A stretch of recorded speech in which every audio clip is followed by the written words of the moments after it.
Like the legend of the phoenix, all ends with beginnings. What keeps the planet spinning?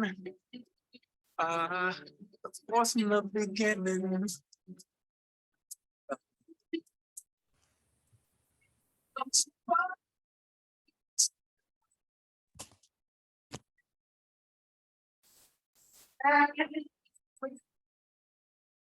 All right, everyone. Welcome to our webinar today. We are going to be collecting people for a minute as everybody comes in from the waiting room.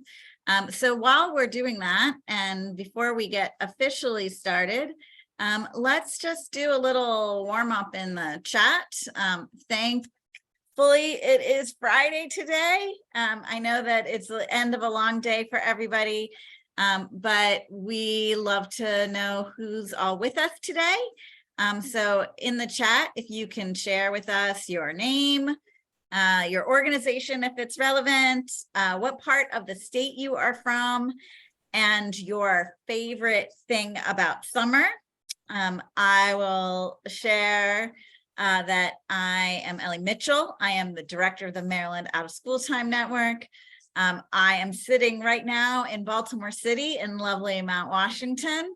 And my very favorite thing about summer is when the pool opens, which is coming in just Memorial Day weekend.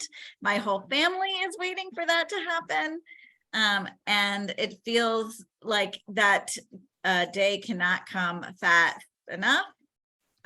So I'm gonna see what in Q&A up. Let me make sure that everybody can, everybody should be able to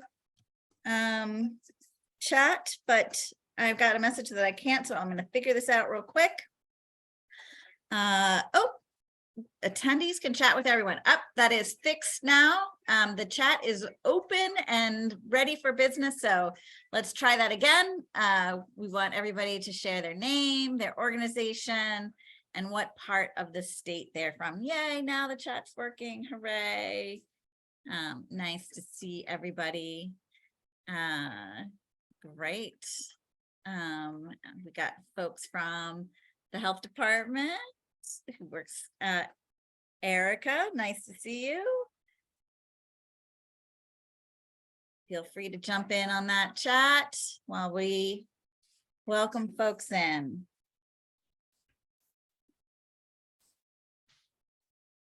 Hi, Natasha. Hello, Matt. The beach. See, don't forget to add your favorite things about summer. Of course, the beach is always one of my favorites. Got to get across the bridge at least a couple times before the summer is over. Time for getting away. The summer is the greatest travel time. So warm weather, trips to the beach, and the crabs, of course. That is one of my favorite things as well. Got to pick crabs. It's a Zen activity. sitting and doing the crafts. Assateague, yes, exactly. I love the horses, although you got to be careful with them. They're not all friendly. Got to keep your food. Fresh produce. Yes, that's a great one. Strawberries, peaches. I love peaches. Can't get great peaches except for during the summer. All right. Thank you all for participating. And we are going to get going because we have a very tight agenda today. And let me get us just orientated on that. Okay, so today we are going to have a great presentation on the Youth Risk Behavior Survey. Some of you may be very familiar with it. Some of this might be a first time learning in more detail. And then we have an incredible youth panel. I can't wait to introduce you to our discussants today who are going to react to this presentation and really help us think through how we as youth development professionals can apply this knowledge in our everyday work life. We're going to have some open discussion and Q&A. We hope you'll join us in that back and forth, and then we'll wrap up and everybody can go on with the rest of their Friday. So just a little bit about us in case you're not familiar with us. We are one of the 50 statewide after-school networks that are supported by the Charles Stewart Mott Foundation. And we are the National After School Association affiliate. So our job here is more and better after school and summer programs in the state of Maryland. We also serve as the backbone for the Maryland Coalition for Community Schools. So we are working to expand opportunities for young people, both in school and out of school with our work. We have a newsletter that goes out every 2 weeks. We chock that newsletter full with everything we are doing, all the sorts of trainings you can take, grant opportunities, you name it, it's in there. So please visit our website. The sign up is on the top and the bottom, so you can't miss it. And if you want to be in the know for future events, that is the place to go. So today we are hosting this webinar because we think that the Youth Risk Behavior Survey is a treasure trove of important data that can help you as youth development professionals really make your program stronger by design, and also help you make the case for why your programs are important. So today we are going to dive in deep on this with our friends from the Maryland Department of Health, sorry, I said MDH. And we are going to encourage our youth voices to shine on what really should be important kind of focus areas for us when we think about this data. So that's our goal for today. And now I have the pleasure of being able to pass this over to Nicardi Hines from the Maryland Department of Health. I am going to stop sharing my screen so she can share hers in her presentation, and we will jump into the meat of this. Great, thank you so much for that welcome. I'm going to share the screen. And again, I'm an epidemiologist for the Center for Tobacco Prevention and Control at the Maryland Department of Health. Within our center, we hold the contract for the Maryland Youth Risk Behavior Survey, Youth Tobacco Survey. And so we'll be talking about some of that data that just recently came out. This. Right. So can everyone see my slides? Perfect. So today we're really going to give you a quick overview of youth surveillance in Maryland, and then we're going to go over some mental health trends, substance use trends, violence trends, and then adverse childhood experiences and positive childhood experiences, and we'll end with some key takeaways. So introducing youth surveillance in Maryland. In 2000, the Maryland Department of Health actually started with the Youth Tobacco Survey, and we were doing that survey at the high school, middle school level, county, and state level data was generated from that. Then in 2005, the Maryland State Department of Education began collecting youth risk behavior survey data. And so this data was done at a high school level only, and we only were able to get state level data. So in 2013, our two departments decided to combine the two surveys to reduce the burden on schools. So instead of taking two surveys each year, schools would only have to take one survey every even year during the fall. And so we've continued to do this survey during the even year of the fall until 2020, when the COVID-19 pandemic postponed our survey to the fall of 2021. So in place of that full youth risk behavior survey, youth tobacco survey, we did a short online survey called the Youth Pandemic Behavior Survey. We did that during the spring, and then we came back, and then in the fall, we were able to do the full YRBS YTS. So this data is from that year and previous years. So what is this Maryland YRBS YTS? So it's implemented by the Maryland Department of Health and the Maryland State Department of Education. The survey is actually required by state statute. The state statute really just requires biannual surveillance of public, middle school, and high school youth risk behaviors.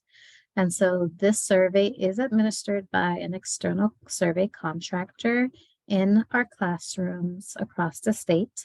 We are currently doing online web administration or paper and pencil. It really depends on what a school is able to do. On the survey, we collect data on student demographics, youth health behaviors and conditions, substance use behaviors, and other student experiences. So we do track a lot on our survey. It's about 99 questions for the high school survey and 82 questions for the middle school survey. So why should we track these behaviors? So health risk behaviors really begin during adolescence, so beginning middle school, high school age, and they have a big impact on the development, health, and well-being of youth and their lives. If these health risk behaviors continue into adulthood, it does contribute to the leading causes of death, disability, mental health, and social problems. So it's really important to take a look at these to address them. We also use this surveillance system to evaluate the effect of school and community-based programs and intervention. And it's also really great at helping with planning new programs, intervention, and even some policy. We use the data to support different policy that comes up during legislative session. So what happened during the last fall survey? We had about 58,000 students participating in middle school and high school. What we saw was that mental health and poor mental health indicators were on the rise. However, substance use was declining. So despite the return to in-person learning environments, Maryland students were undoubtedly still feeling the effects of the pandemic, which may have contributed to these higher poor mental health outcomes. In addition, those changes in youth lives related to virtual learning and social isolation may have contributed to the decline of most of the substance misuse that we were seeing in the survey. So there was a positive, lower substance use, but a large negative with mental health on the rise. What we also saw was disparities with female students reporting and students identifying as LGBTQ+ reporting more of these youth health risk behaviors. So we're going to take a closer look at the data. First, we're going to begin with the demographics of our survey. So for high school, we had about 49% female, 63.5% non-white, 27% LGBTQ+, so lesbian, gay, bisexual, questioning, and other, and then 3% transgender, and 10% said that they had a disability. For middle school, it was 49% female, 66% non-white, and then 8% reported having a disability. So let's start with mental health. So we really did see that the COVID-19 pandemic did exacerbate growing mental health issues among youth. So these mental health issues were already increasing, but the pandemic really put it up really high. So right now, 39% of students report feeling sad or hopeless. That's up 45% from 2013. 21% of students considered suicide. That's up 29%. 15% of students actually planned a suicide, and that's up 23% for high school students. Now looking at middle school students, we're seeing that 37% reported feeling sad or hopeless, up 48% from 2013. 27% ever seriously thought about killing themselves. That's 40%, up 40%. And then ever planning to kill themselves is up 38%. And ever tried to kill themselves is up 29% from 2016. Looking at the differences that we're seeing we had about 101,100 high school students reporting feeling sad or hopeless for 2 weeks or more during the past 12 months. We're seeing higher levels among those students who were Hispanic, Latino, and multiracial. They were significantly more likely to report this. Also, if you look at by sex, we see that female students were more likely to report this compared to male students, 51% versus 27%. And then those students identifying as sexual or gender minority status had much higher percentages of those students reporting feeling sad or hopeless in the past 12 months. Now looking at the substance use trends, so we have been seeing declines. So there was a 36% decline from 2018 for current tobacco use, a 24% decline for current alcohol use, and a 15% decline for current cannabis or marijuana use.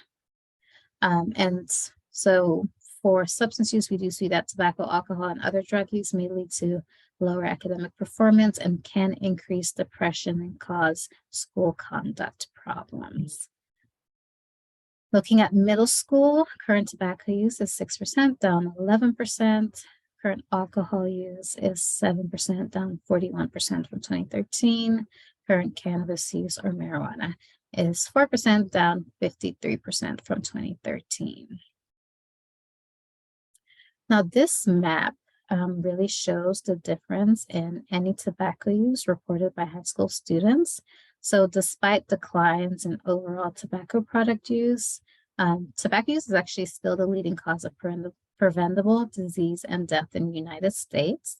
And we do see that there's a difference by where you live. So looking at this chart, we're seeing higher tobacco use rates on the Eastern Shore and then also Western Maryland, and lower tobacco use rates when we go towards the capital or central regions. So 4 counties had significantly lower tobacco use rates, 15 had significantly higher tobacco use rates, and then 5, there really wasn't too much of a difference between the state and the county or jurisdiction.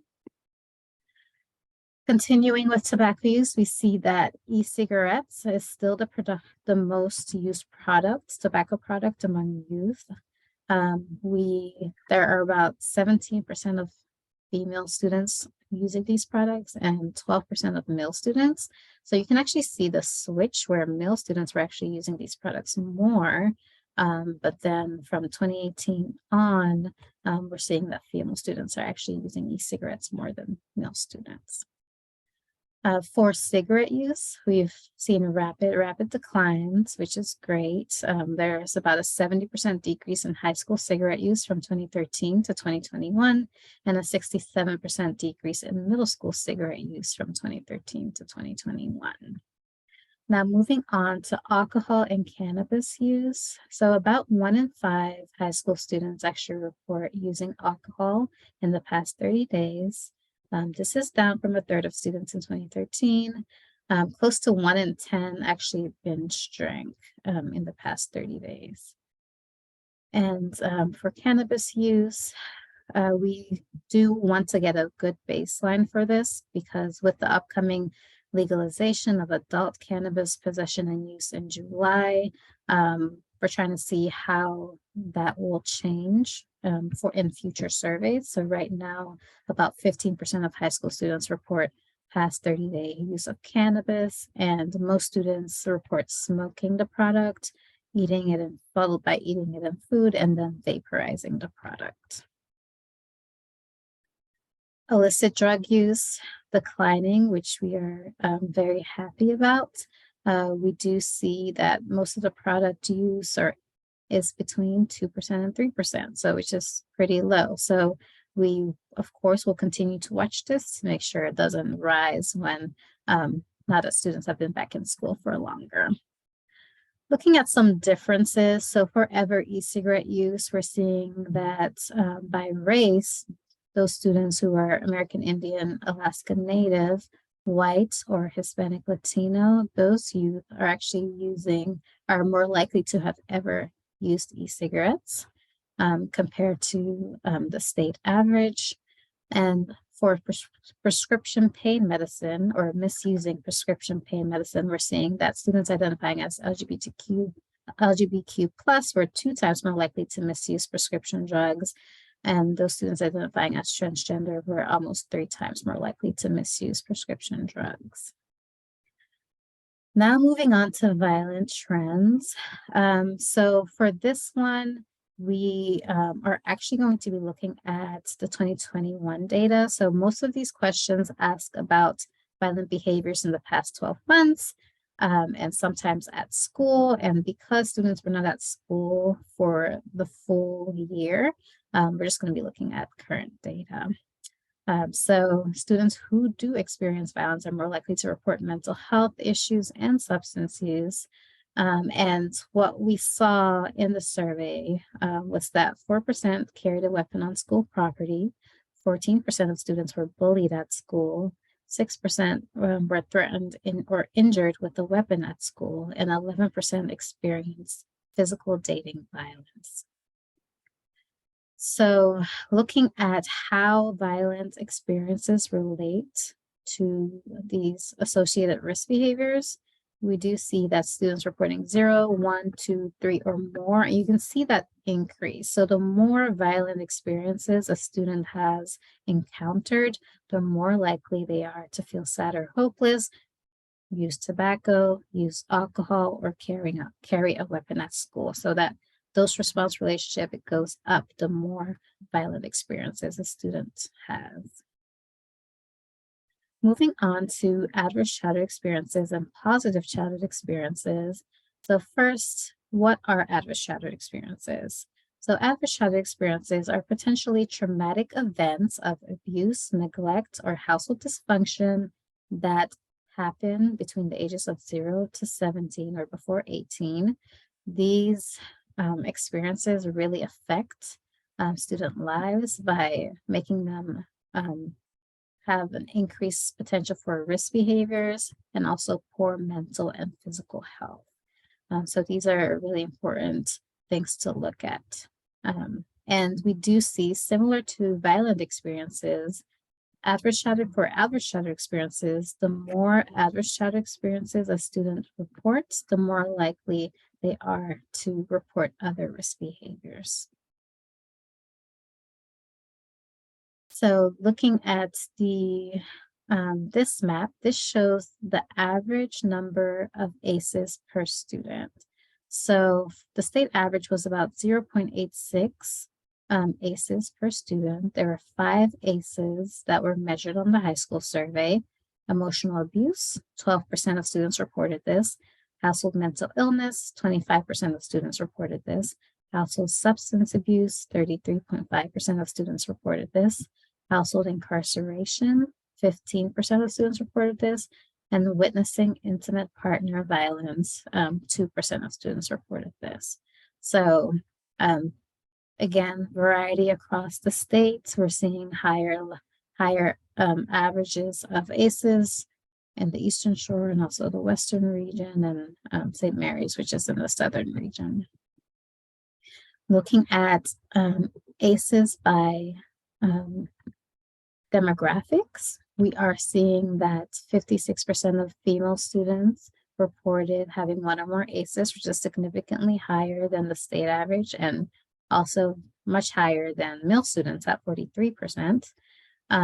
Those students who fall into the all other race category, which includes multiracial, American Indian, Alaska Native, and Native Hawaiian, other Pacific Islander, those students were reporting one or more ACEs more than the state average. Asian students reported one or more ACEs less than the state average. Looking at sexual and gender minority status, again, we're seeing lesbian, gay, bisexual, other questioning, and transgender students reporting one or more ACEs significantly more than heterosexual straight students. Looking at that same relationship, so the dose response relationship, so when the more adverse childhood experiences a student reported, the more likely they were to report physical fighting, suicide attempt, or their mental health was most of the time or always not good. And you can see that difference here goes from 3.5% to 18.5% for physical fighting, 12.5% to 40.4% for suicide attempt, and then 17.7% to 70.8% for mental health, most of the time always not good. So we also ask about food insecurity in our survey. So we ask if a student, if they did not have money at home to buy food, or if they actually ran out of food. So those two questions are combined into a food insecurity measure. And so those students who were more likely to report being food insecure included Native Hawaiian and other Pacific Islander high school students, Hispanic at 39%, Hispanic Latino high school students at 27%, and Black high school students at 25%. And this amounts to about 46,400 high school students and 38,200 middle school students who were food insecure. So all of these situations really affect students' lives. Positive childhood experiences. So to mitigate the effect of ACEs, programs, communities, schools, we can really focus on strategies that promote positive childhood experiences, which can lessen the effect of ACEs and reduce ACE exposure. So on this figure that I borrowed, some of the potential positive childhood experiences can include feeling able to talk to your family about feelings, feeling supported by friends, having at least 2 non-parent adults who took an interest in you. So these are 2 examples on the right. So 4 and 5 middle school students feel comfortable seeking help from 1 or more adults in their life. And 3 and 5 high school students participate in an extracurricular activity. So key takeaways from this data.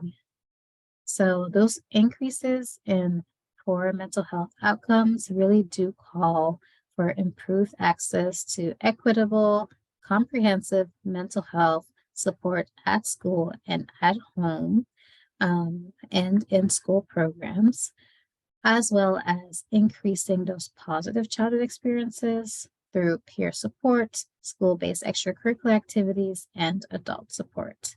So as students do return to school, we hope that there are programs in place that really re-emphasize the harms of substance abuse so that our substance abuse rates stay low and do not increase now that students are socializing more and in schools. So out-of-school programs can promote open communication with students on health and wellness topics related to health risk behaviors, and also really promoting inclusivity in the school culture that supports emotional safety. So for those students identifying as LGBTQ+ or female students, there is always, these rates are really caused by a lot of mistreatment and stigma and other things that may affect specific groups and populations of students. And so we really should be promoting inclusivity in all of our programs to ensure that those students feel comfortable. So to learn more about the Maryland YRBS YTS, we have all of our questionnaires readily available for anyone to look at. We also have FAQs, so frequently asked questions, which you can inquire to see why we do collect this data.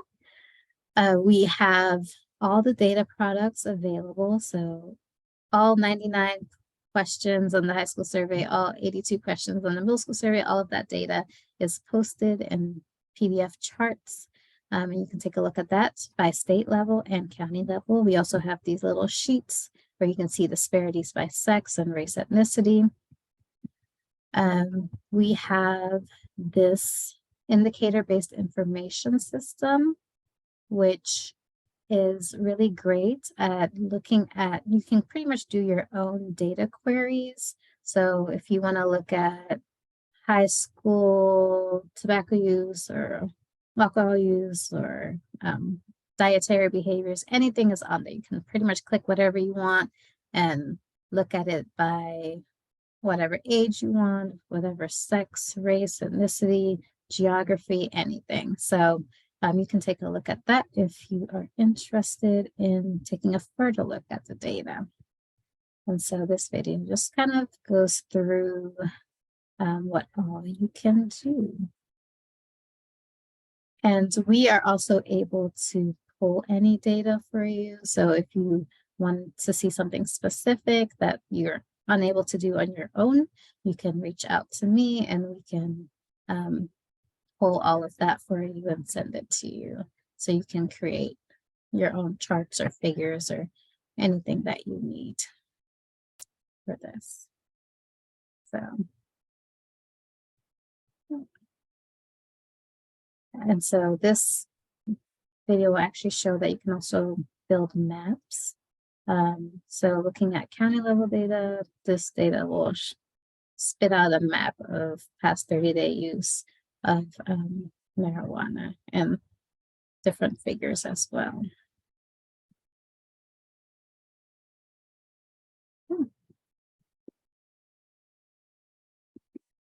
So that's all I have for today. I think we're going to move into the panel next.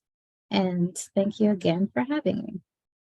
Yes, thank you so much. And I really want to encourage folks as we go into our panel discussion to think through questions you might want to ask our panelists and also our presenter.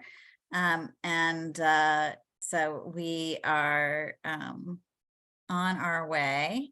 I'm going to share my screen just to. I do see a question I can quickly. Yep. Yes, Baltimore City. Yeah, so the Baltimore City data for high school for 2021 actually fell below the CDC's 60% response rate. So we are conducting non-response bias analysis to make sure that data is weighted to be representative of all public school students. But right now it's being held until early June where we will be doing that non-response bias analysis. But it didn't affect the middle school data. So there's Baltimore City data for middle school. And we're hoping that our analysis will show that the data is also available for high school. But right now, for 2021 only, so not any of the other surveyors, it's being held back until we do that analysis. Thank you. All right, so this is my favorite part of the day that we possibly have. We have an incredible panel. Our representatives are coming to us from 4-H and from the Maryland State Youth Advisory Council. And I'm actually gonna, we put little bullets here about them, but I'm gonna let them introduce themselves. I think that's the best way to get to know folks. So I'm going to start with Abigail. Abigail, if you could introduce yourself and then pass to Dhruv and then to Grace, and then we'll start our first line of questioning.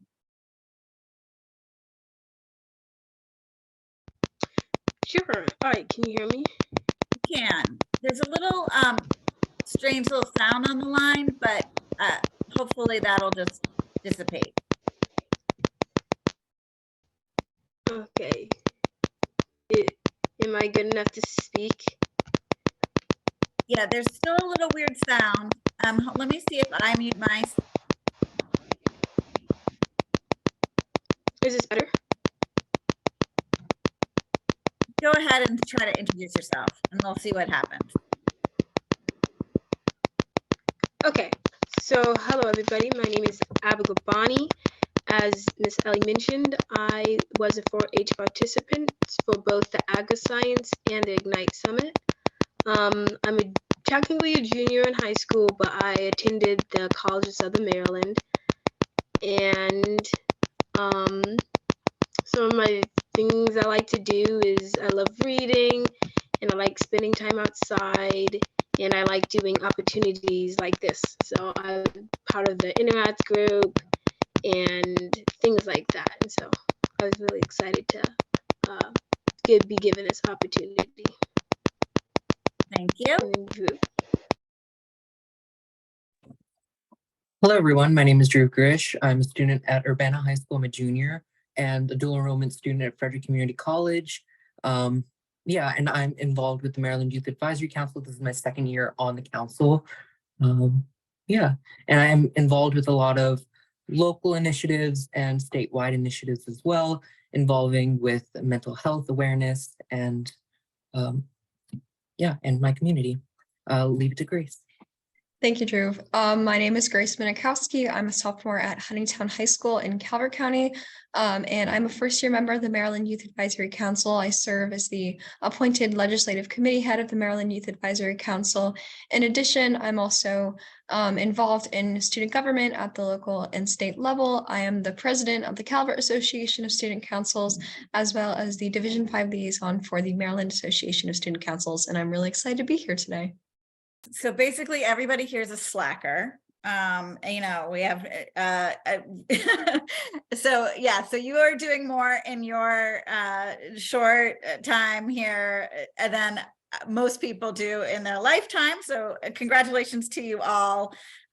Very impressive. I wanted to start with just getting your sort of general reactions to this data. What is this? What in here surprised you? What didn't surprise you, and why? And anybody can take it first. Yeah, I can go ahead and get started. I would say as a teen, and I'm sure the other panelists can agree, we are not really coming from backgrounds of being involved in, you know, tobacco use or drug use. But I was surprisingly excited to see the trends, even though it did come post-pandemic with the decrease in substance abuse and alcohol abuse. I think that was partially due to the fact that we were in isolation and we didn't have the opportunity to socialize. And as Mr. Carney mentioned, a lot of that behavior is based around social engagement. But I'm really interested in seeing those trends. Now, as for the mental health trends, I don't think that is a shock to any student who attends school post-pandemic and even pre-pandemic. I think being socialized and gaining, you know, developing in a world where we're constantly exposed to, you know, social media and constantly being stimulated and not really learning to train our brains on anything that is an instant pleasure can really lead down a lot of slippery slopes. But I'd love to pass it over to one of the panelists to hear their thoughts. Yeah, I totally agree. So upon reviewing the data, I think the reduction in tobacco, alcohol, and marijuana use among high school students is encouraging, which indicates the effectiveness of certain preventative efforts in those areas.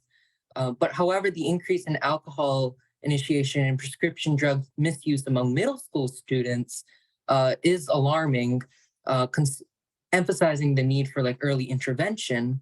And the impacts of like COVID-19 pandemic on youth mental health is not surprising, as you said, given the challenges we faced. So the prevalence of mental health challenges among female students especially needs to be addressed. Overall, I believe the data highlights that importance of continued efforts to address these certain issues, especially substance abuse and mental health issues, while adapting interventions to meet the unique needs of different age groups and genders. For sure. And I would also add that I think the data really highlights the effects that risky behaviors have on minorities, especially LGBTQ plus students. And I think this is really tricky because a lot of times the modes for support, and I'm sure we'll talk a little bit about this later, the modes for support in terms of getting help with alcohol abuse or mental health or substance abuse can feel highly stigmatizing, especially if they are rooted in one's identity. So in the case that a student is undergoing mental health issues because they are part of the LGBTQ community, for example, there is a risk in getting help because that might be revealed to people like parents or teachers where they don't feel comfortable doing so. Great. Abigail, something that surprised you or didn't surprise you, some reaction from you from this data? Yes, so one thing that most surprised me was the food insecurity, and specifically the one about middle school students.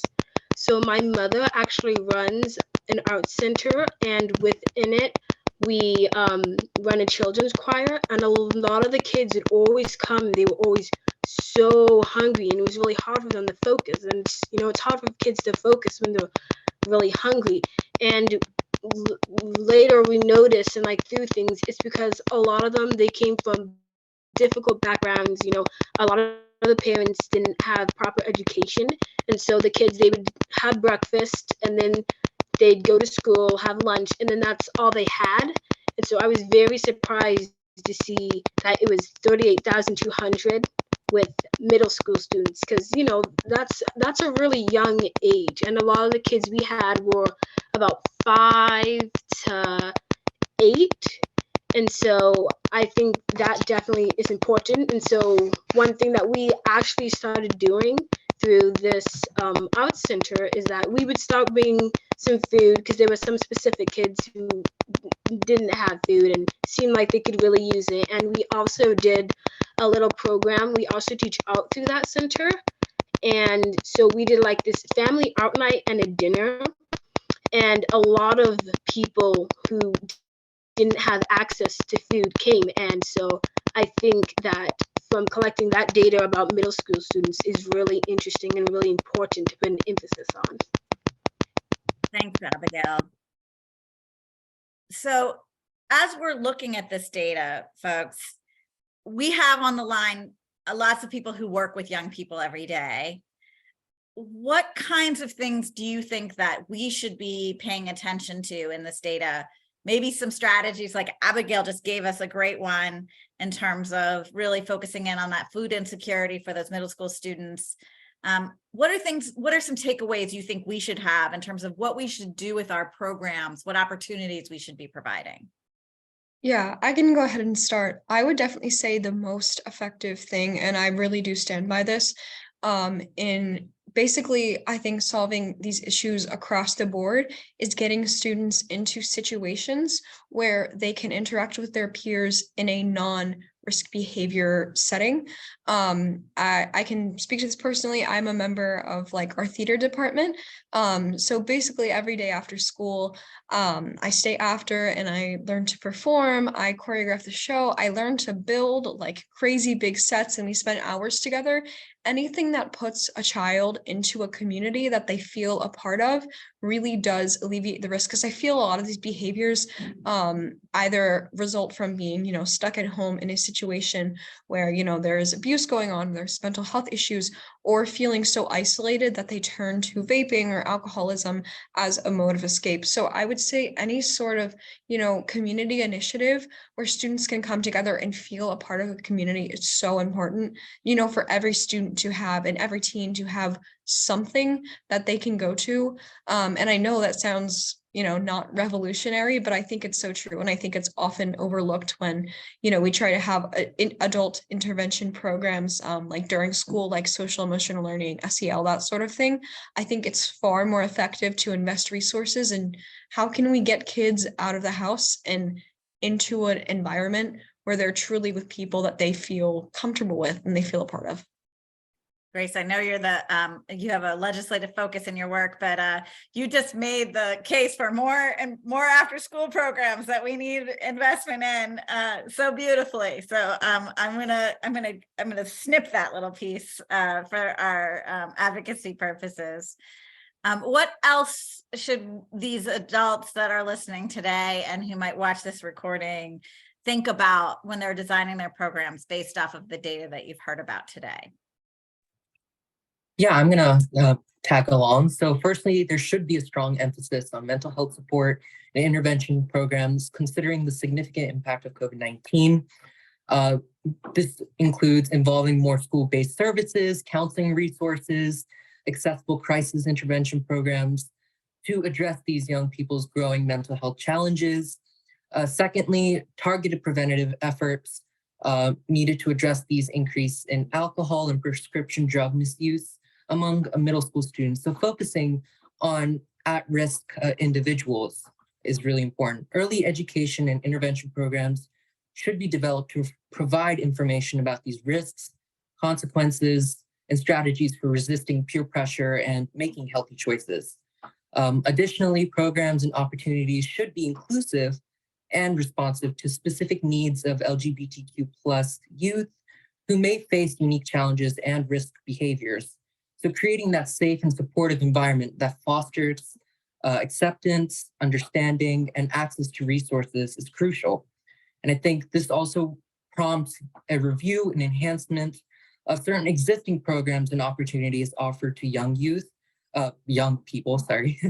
And it calls for a comprehensive approach that integrates both the mental health, substance use prevention, and tailored interventions that are evolving every single day. So that's something that's really important, especially post-pandemic. I think you may be on track to be our next secretary of, something that would cover all of those lovely things you just talked about. That's, I think, probably the most succinct policy description of what we need that I've heard in a long time. Abigail, thoughts? I guess to add on to what Drew said, I really like how he put an emphasis on being all-inclusive. I feel like nowadays we do a really good job with that, but I think just emphasizing even more on that would be really helpful, because I see that even within like my Interact group and just within places within my community, and I've seen it with other kids I've hung out with. And so I think that's really important, and definitely just making that safe and homely feeling environment, because I know that I always feel better as a teen when I'm around people I trust or with people who are trying to help me. I always feel better. I always feel calm, and I feel like I can connect a lot more with other people, because I feel like a lot of the times there's like a disconnection, and I think that's an issue with mental health problems, is that there always seems to be just a disconnection between people, and like as Grace said, they fall to substance abuse or something like that. So I think really trying to make a connection is really great.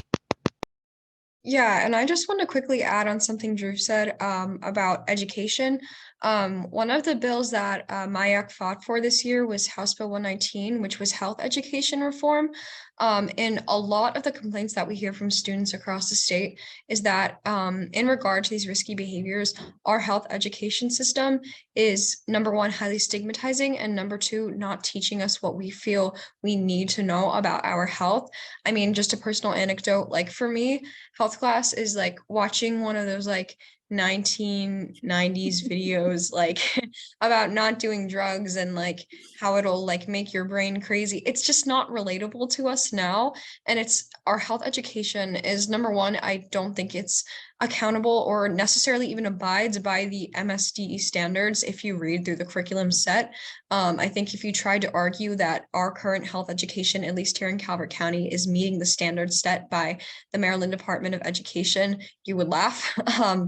And I think pushing also for policy changes in legislation like HB 119, which unfortunately did not pass the Senate this year, is just crucial, making sure that we have curriculums that are effective, and taking youth input to improve those programs is really critical. I love that. In the chat, we have a question about what methods you guys think would actually be the best way to engage your peers. Is it in-school counseling, out-of-school counseling, telehealth? What are the best strategies? And I'll add, you know, I have a 14-year-old and a 16-year-old in my house, and they feel very much the same way as you all do about how health education is presented to them.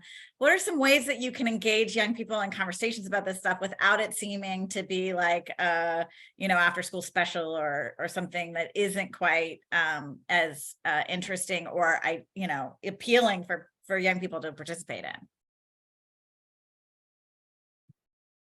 Sorry, oh, go ahead, Drew. Thank you. I think one of the things that we really need to focus on is trying to implement it within the school curriculum. As we are going through school, we want to learn about these things so that we are not staying after school if that's not a possibility, whether that be transportation or any other things. So if we build it into the school curriculum and through everyday learning, we're able to teach effective preventative methods or whatever we really believe should be taught based on the current setting, current environment here in Maryland and in our specific jurisdiction. So I think building it in is very important. Yeah, and I would also say I am fully in support of, you know, in-school intervention and therapy, et cetera. But I think when I think about the mental health crisis as a whole, I think about the root issues, and that goes back to what we talked about earlier. I think the way to alleviate these mental health issues, or to at least work towards it, is to provide teens with an environment where they aren't, you know, in a home situation that's dangerous. And that's really challenging to take on because it's a lot harder to take on things like poverty, things like substance abuse, than it is to say, you know, in school we'll have a counseling session, when in reality, I'm sure the three of us can attest that if we had a mental health issue, I would not go to my school counselor. We have one school psychologist in my school, and she often isn't here because she rotates between schools. So number one, you don't have that relationship. And number two, she's juggling so many different students. It's like you have to you have to predict your anxiety attack 10 months in advance if you want to get a meeting with her. And I think in terms of engaging peers, the most relatable person is trusted family members or teens. So I think finding ways, and I know a lot of people say this, but finding ways to have genuine conversations about mental health and strategies to not fix your mental health, but alleviate those symptoms is so important. I feel better talking, you know, to my dad about what I'm going through, or to my friends about what I'm going through, than like trying to engage with some curriculum put together by an adult on how to not be depressed. I know that was kind of a tangent, but I hope that provided a little bit of insight. I think you're saying it's about real and honest relationships and not something that's printed on a worksheet necessarily, right? And that Absolutely. you can't, the worksheet might be the starting point, but it can't be the end point. Yeah, it's more about this, like the root problem and the root causes of this mental health crisis, you know, social media, at home circumstances, etc., as opposed to just how can we fix it, but let these issues prevail. I just wanted to add on, sorry. I think clubs are a great way of doing that. I think especially having that opportunity to work with an adult that you can trust, having those connections are very important. I think for me especially, clubs are a big thing in our school. It's a way of connecting with an individual far beyond just school, right? Having that connection is very important. And as you said, our guidance counselors are always really busy. We can't really schedule when we're having issues, right? So having these close connections with teachers, with outside individuals, clubs, after school activities. They're very important. And I think with that, we are able to, grow as individuals if we have those connections. Abigail, you want to jump in here? Yes. So I know one thing, we were talking about things, ways that we can generally talk about, mental health issues. And one thing my interact group we actually did. So it was a program that I did with my sister, and then another, the Youth Peace in Action. I'm sure some of you have heard it before, YPA. And we created like this presentation, and then we started a project, and it was a mural series, and it was all about promoting awareness of mental health. So we've actually done 2 murals so far. One is well, actually no, they're both located at Springdale Center. It's right across from the Plata High School.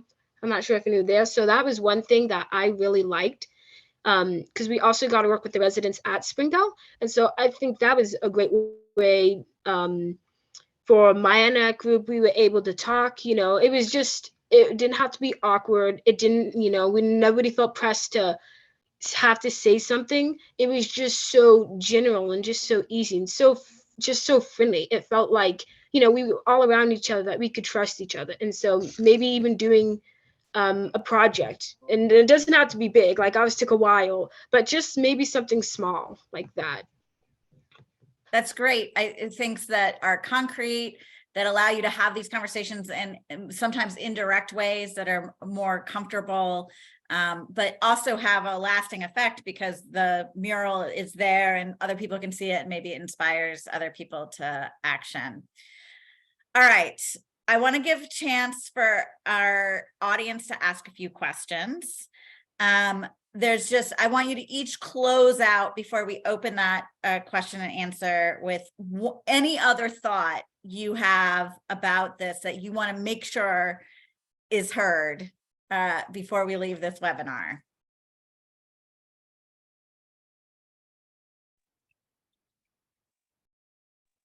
Okay. So I think one of the things that I think is very important is trying to take away that a stigma against mental health, and making it a safe environment.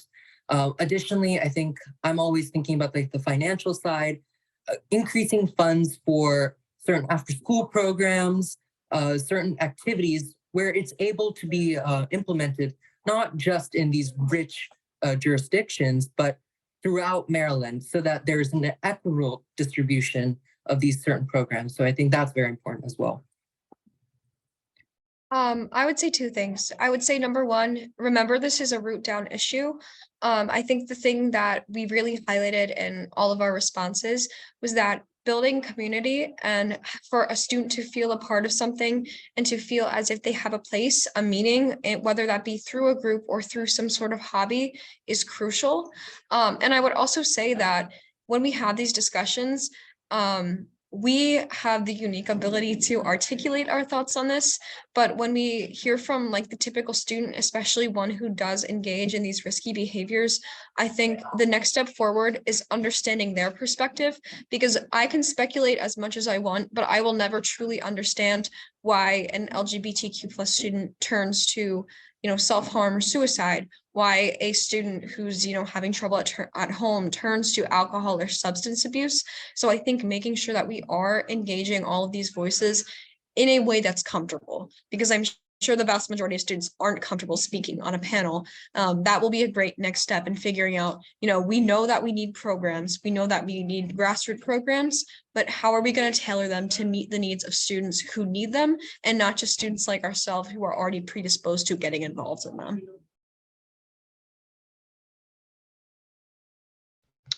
Yeah, Grace actually took the words right out of my mouth.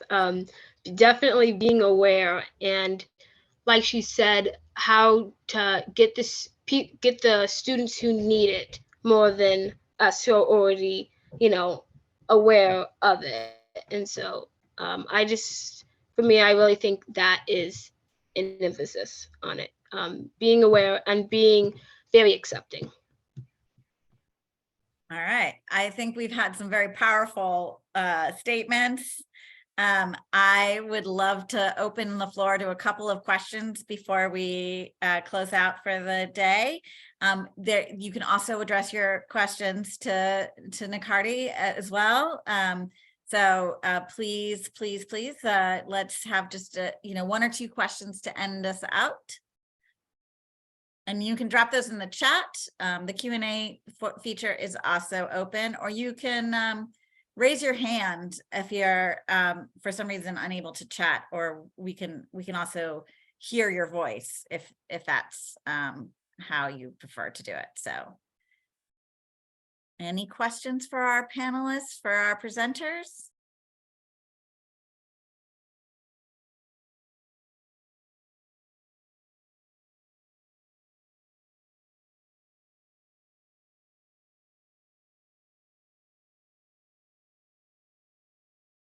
All right. Well, it is Friday afternoon, as I know. And I did want to just make sure that you know how to find us. We will put our information in the chat as well. My colleague Crystal has been behind the scenes with me. And we do have a question. So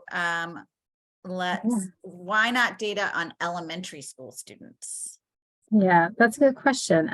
The survey is currently not drafted or conducted, or I guess created for elementary school students. So we use the CDC's Youth First Behavior Survey, and they give us some suggested questions, and then we can add our state added questions that we want to ask to that survey. But the base is a CDC survey, and they currently do not have an elementary school level survey. Yeah, because we definitely know that maybe some of the substance abuse things wouldn't be as relevant, but some of the ACEs and the food insecurity and other kinds of things would definitely continue through. So yeah, that's a great question. Yeah, and the surveys also has to be written on a certain grade level. All students have to be able to read the survey on their own and take the survey on their own.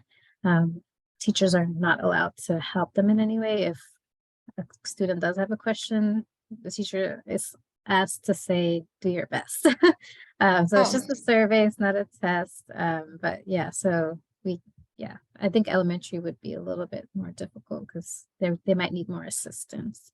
And it's an anonymous survey. So I just want to quickly ask, is it compulsory? And if so, like, how does that relate to like representative samples like throughout the state?